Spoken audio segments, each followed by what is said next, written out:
আজকে বানাবো আমি কাবলি ছোলা দিয়ে ঘুগনি।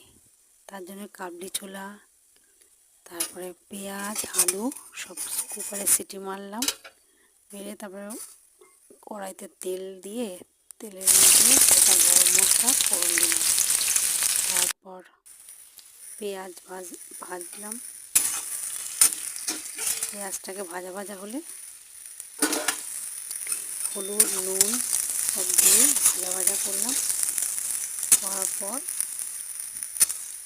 তারপরে মশলা দিলাম, জিরের গুঁড়ো, রসুন বাটা, আদা বাটা, কাঁচা লঙ্কা এর মধ্যে বেটে দিয়েছি।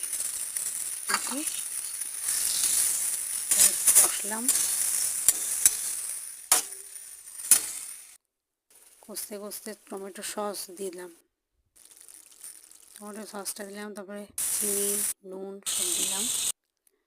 তারপরে কষা হয়ে গেলে একটা ডিম ফেটিয়ে দিলাম, দিয়ে সেটাকে ভাজা ভাজা করে নিয়ে কষে নিয়ে তারপরে কাবলি ছোলা, আলু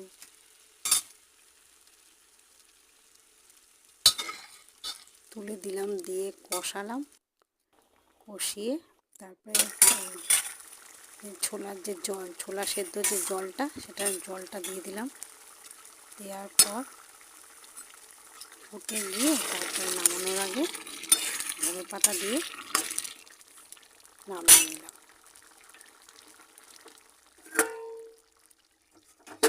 কেমন হয়েছে রান্নাটা জানাবেন।